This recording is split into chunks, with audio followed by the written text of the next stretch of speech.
Then I would look at that Excel log at the end of the day and look at all the stuff I was really doing and ask myself if that's stuff I should be doing, or if it's stuff that I could teach somebody else to do once and never have to do it again. And that one little tweak where here's what I do, can I teach somebody to do this so I never have to do it again, really changed my life. Here's the thing. The fastest growing companies in the world, they're small businesses, often with less than 100 employees. So how are gritty entrepreneurs, CEOs, and founders like us going up against massive markets, scaling teams, building systems, and skyrocketing to success before crashing and burning? This podcast will give you those answers. My name is Chris Ronzio. Welcome to the fastest growing companies. Hey everyone, welcome back. I'm Chris Ronzio, and I'm here today with Ty Crandall. He's the CEO of Credit Suite. Hey Ty. Hey, how are you? Great, welcome to the show. Thanks, man. I'm excited to be here. So real quick, tell everyone, what is Credit Suite? What do you guys do? Well, we help business owners get capital, and we do it by helping a business owner basically improve their fundability. It's all the stuff that lenders and credit issuers look at to really determine if you should get approved and how much money you should get and the rates and terms you pay. The majority of loans aren't denied because you don't qualify. They're just denied because you don't meet basic lender and credit issuing requirements. So we fix that. We help business owners build business credit with their EIN that's not linked to their social, so they don't personally guarantee their debts, and so they can get away from credit checks and being personally liable for what's happening with the actual money they're obtaining in their business. And we help business owners access capital. So we've got about 1,000 funding sources, and we're really good at linking a business owner and their needs with a lending institution or a private lender that can then help them get the money they need to facilitate those needs. Got it. I had an entrepreneur friend of mine say that her CFO told her business wasn't yet bankable. And I think that meant like you had trouble getting lending. Do you hear that from a lot of your customers? Well, here's the interesting thing. I met with a buddy of mine last night, and he's in the insurance industry. And what he talked about was the billions of dollars that are lost every year because of fraud in insurance. And I said, this is crazy. That's exactly what we deal with in banking. And that is the problem, is that think about how much fraud as entrepreneurs we're exposed to every day. These banks, it's overwhelming. I mean, 8 or 9 out of 10 applications they get aren't even real. They're all fake. So what happens is normal business owners just get caught in that mix where there's all these checks that lenders and credit issuers are doing. They're accessing this data from LexisNexis and these secret credit reporting agencies. And it's all just designed to even make sure they're dealing with a legitimate application. And a lot of us, we mess this up. We change our business address. We change our business phone number. We don't change our stuff everywhere online. And then all the checks they're doing looking for congruency, we don't meet those requirements. And what happens is a lot of our applications just get caught in that and get denied because they don't think that the application is even legitimate. So wow. Yeah, I mean, being bankable, being lendable, being fundable, meeting the lender and credit issuers criteria, understanding what these computers are looking for, making sure you structure your business where you meet those requirements. But most importantly, making sure your business really looks legitimate and the information you're putting in an application is congruent everywhere is really important in order to be able to get the money that you need. Makes total sense. So why this business for you? When did you start this, and why did you decide to start this business? The first company I ever owned was a mortgage company, and I thought I was a rock star. I built it 7 figures pretty quick. And then the mortgage crisis occurred. And, it's interesting because I see this with COVID now that, it's not a recession that kills you. It's what causes the recession that kills you. And in that case, I was in the wrong place at the wrong time, right? Mortgage meltdown. And then as a result, I'm in the mortgage industry. So what happened was I lost everything. I personally guaranteed my business debts. So they came in, they wiped out all my personal accounts. I mean, it was just a bad situation. So I got into consumer credit to help people recover from the mess. And then what I realized along the way was a lot of business owners were asking me about business credit. I didn't know enough. I'd spent, 12 years in financial services at that point, knew nothing about it, couldn't find anything on YouTube and Google, et cetera. And then when I really discovered that you could build a credit profile for your business and separate liability, and that all the heartaches I was having at the time wouldn't have happened if I would have done it the right way, responsibly, then I kind of took it upon myself and felt that I needed to learn how the system worked, and I was willing to teach it in real time.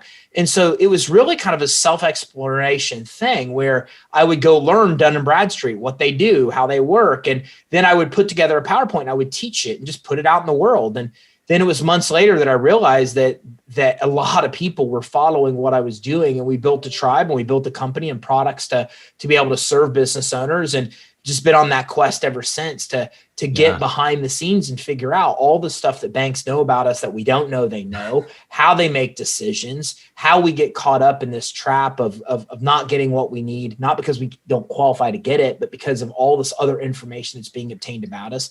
And that's just the mission I've been on ever since. I love how the need for this business came out of your last business. And I hear that from so many people. So it's a very natural, organic story. Now, I'm going to ask a really elementary question before we get into the meat of this, because I think there's people out there that want to know. A lot of people start a business as a sole proprietorship, or maybe it's just some kind of Schedule C income or a DBA or something like that. How do they even just start getting some business credit? Is it registering an EIN and doing something, or what's that first step for them to get some business? Well, the very first thing to know is you don't want to do a sole proprietorship. I think it's an easy route, so a lot of people do it. But the problem fundamentally there is with the sole prop, you are the business. And I'm not an attorney and I'm not an accountant, not legal or accounting advice. But the problem there is that sole props get audited 1 in 7 with the IRS. Corporations get audited 1 in 50.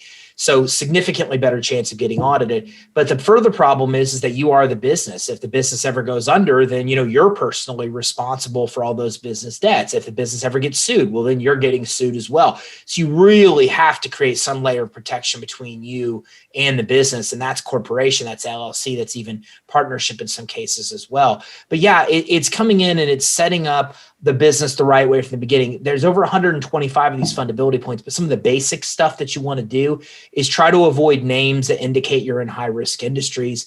Understand what industry you're really in. Most of us don't know what NAICS code we have, and that's a code designated that we really choose what industry we're in.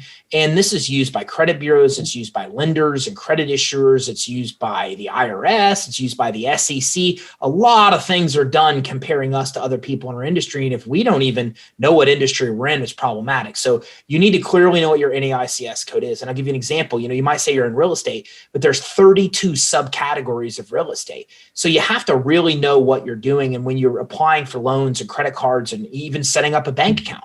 Now, I set up a bank account the other day and my banker said, what business are you in? It's such a general question, but I give her the exact NAICS code and the exact definition. So there's never a question. So you need to have those things done. You need to have your basics done. You need to have a website set up that reflects your what the products and services you sell. You need to have a professional email address, not a Gmail or Yahoo type email address.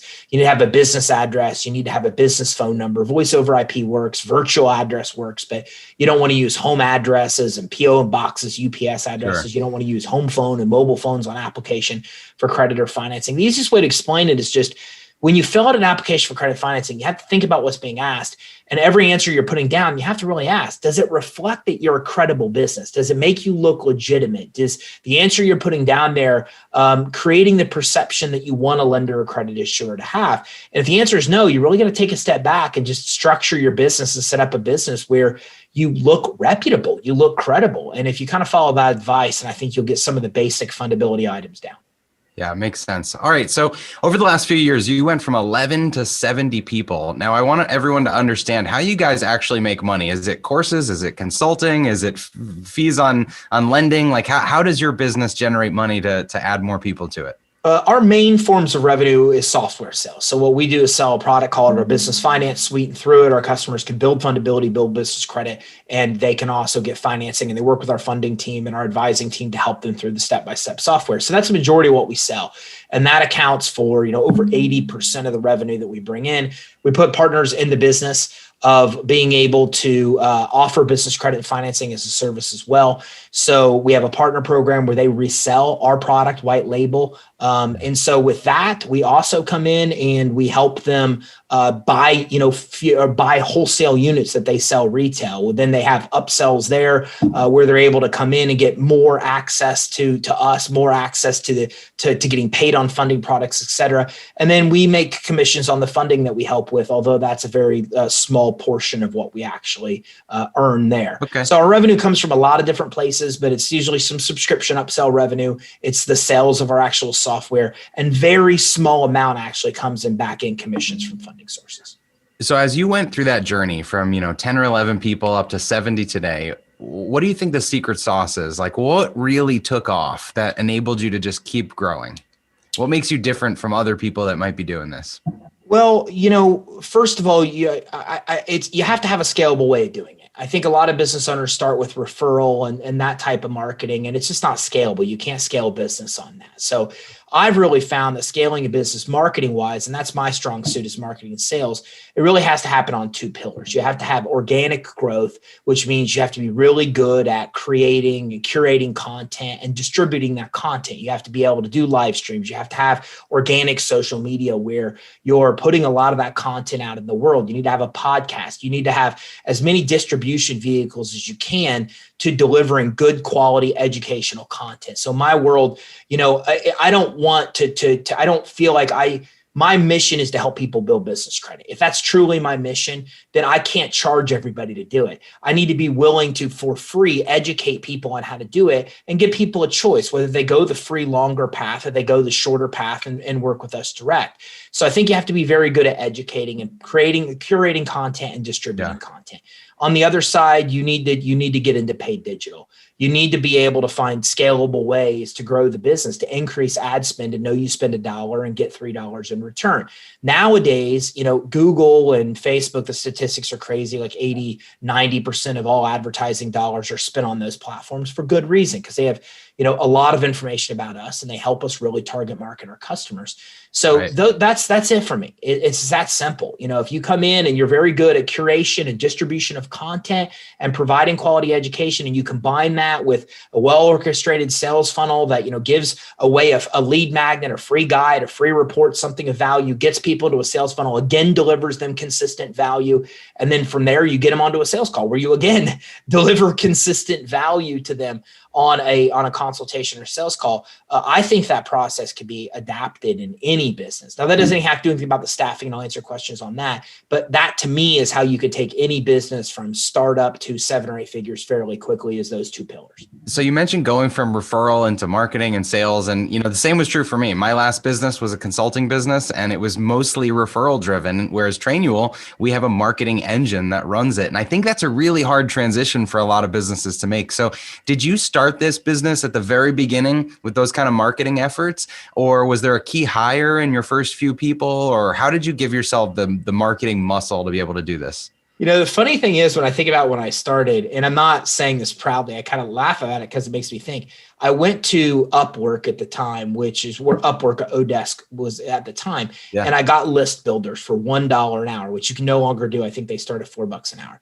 And then I had these people build massive lists of businesses with email addresses. And I believed enough in our email funnel and the quality that it delivered that I just dropped thousands and thousands and thousands of people in our email funnel and spammed them. And I'm not proud of that, but I didn't have any money to market, right? And it's what we do as entrepreneurs. We just get scrappy. So that's how I got scrappy. And we just built these lists. And what we realized was that people were not opting out, even just spamming them. And so then the interesting thing is I read this great book by Perry Marshall on 80-20 marketing, sales and marketing. Love that book. You love the book, right? So I went home that day and I thought, oh my gosh, like this is a life changer. And so I went through our YouTube videos and I did an 80-20 analysis. And sure enough, 80% of our views came from one video. It worked out as exactly 80-20. And this video was on some crazy thing, like how to build business credit for your EIN that's not linked to your SSN, like something that most people, I wouldn't even make sense to be the most popular topic. And then I had that transcribed into a free guide and I ran Facebook ads to it and it was an absolute hit. And now as I look at that, we've got over 1 million downloads to that guide. That guide's still one of those popular guides that we've ever had.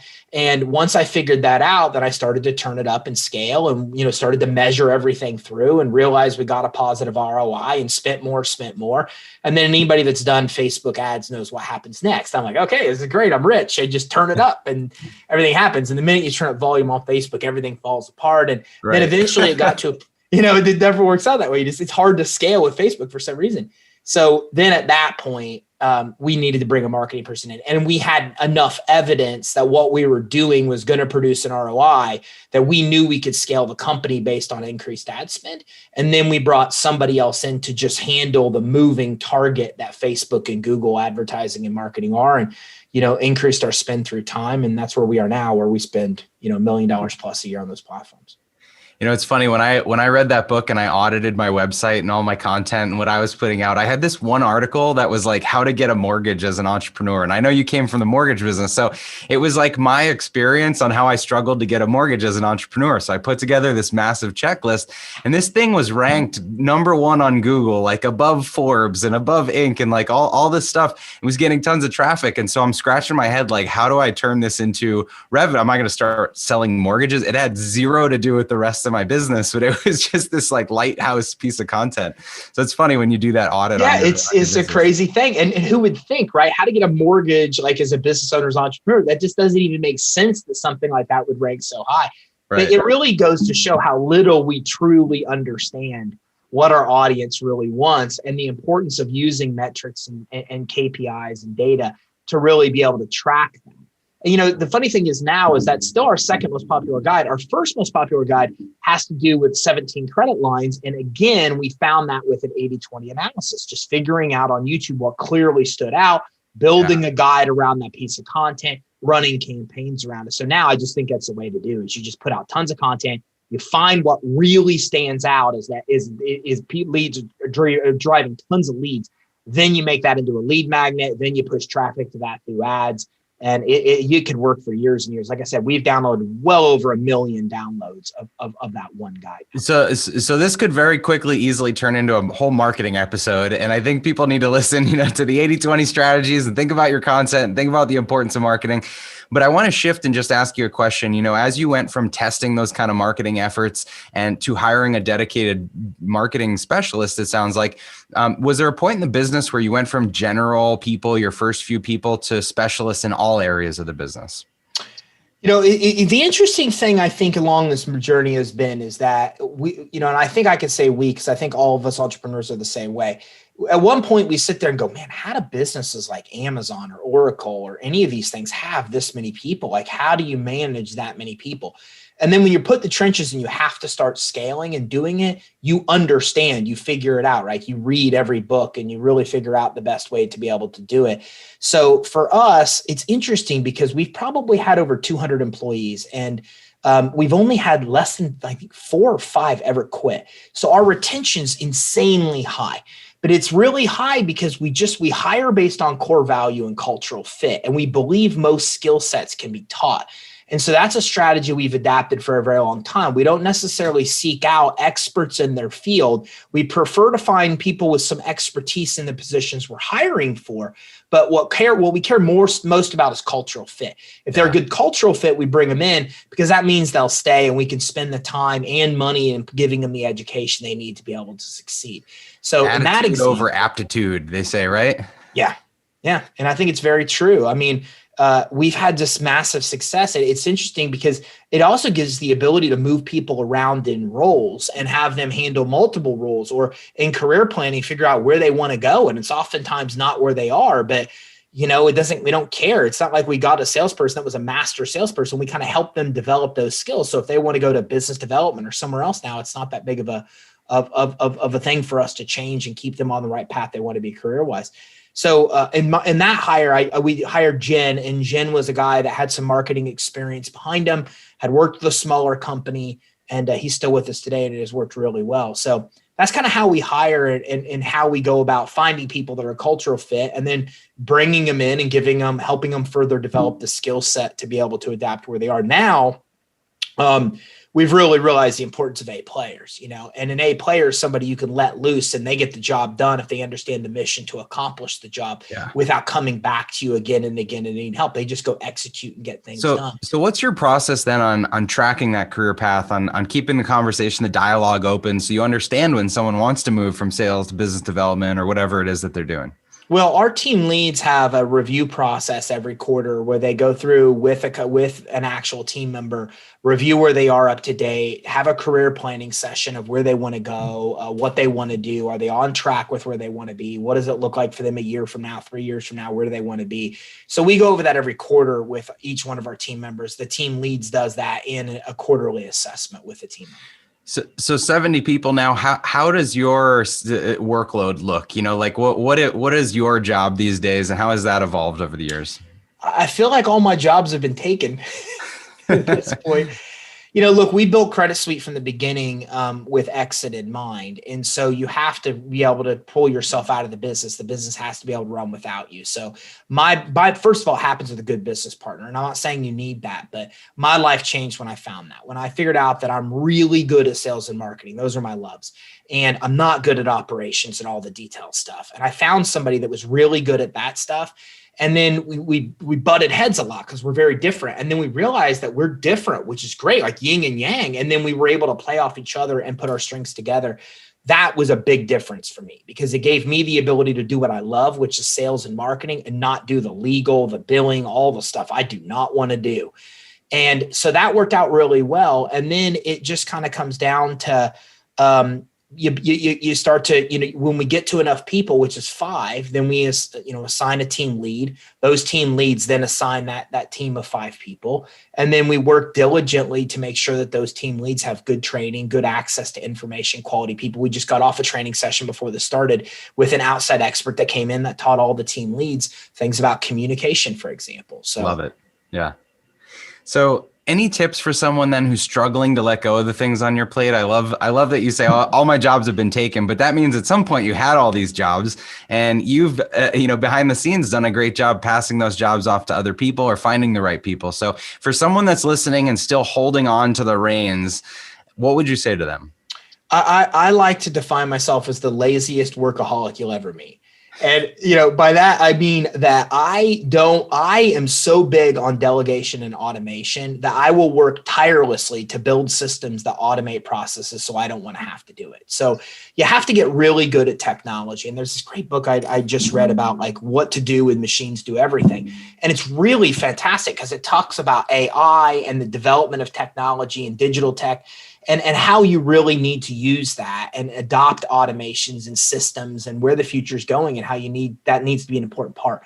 So I think you have to really understand automation. And then outside of that, the way I best did this was I went through a day and every single thing I did, I put on an Excel log. Every single task I accomplished, I put on an Excel log. Then I would look at that Excel log at the end of the day and look at all the stuff I was really doing and ask myself if that's stuff I should be doing or if it's stuff that I could teach somebody else to do once and never have to do it again. And that one little tweak where here's what I do, can I teach somebody to do this so I never have to do it again, really changed my life. Then it was a matter of going and getting virtual assistants. Like women from the Philippines are like my favorite people in the world because they're phenomenal. They're so appreciative to have a job. There's no drama. You teach them how to do something. They do it just consistently for the lifetime. And so, and when you're an entrepreneur getting started, you don't have the money to hire a bunch of people. But $4 or $5 an hour, I can hire somebody for $5 an hour to take it off my plate. Then you start to link mentally the stuff together. You start to say, this is insane. Like, is this worth my time when I could do it once and have somebody at $5 an hour do it for me? Yep. Nope. $5 an hour, $5 an hour, $5 an hour. And then it's just this mad rush of filming videos and every single thing you do. And then it's kind of crazy. I spend sometimes more time through that process thinking, is this something I should be doing or not? Than just doing the task, because it really gets you to condition to a point where you realize there's so much stuff you shouldn't be doing. And when you get other people to come in and do it and they can do it consistently, you keep the higher level stuff. And then eventually you hire higher level team members that could do that stuff. And, it just continues to progress from there. And that's it. You just run through the whole process. I mean, for anyone that's listening, he just gave you the shortcut. So Ty, if people want to find out more about you or Credit Suite, where should they find you? We're at creditsuite.com. That's Credit Suite, SUITE. So creditsuite.com. Awesome. So you heard it from Ty himself. He is the laziest workaholic that you'll ever find.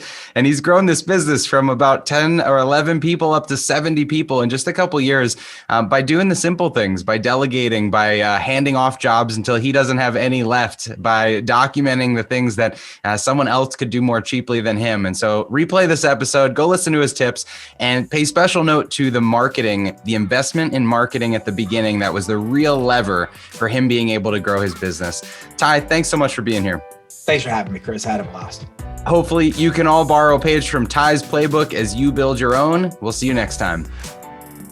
Hey, thanks for listening to the Fastest Growing Companies podcast. If you like this episode, be sure to subscribe and leave a review. If you found the information helpful, share it with your friends and family that can benefit from it. You can also find Trainual's company account at Trainual, just like a training manual. We'll see you next time.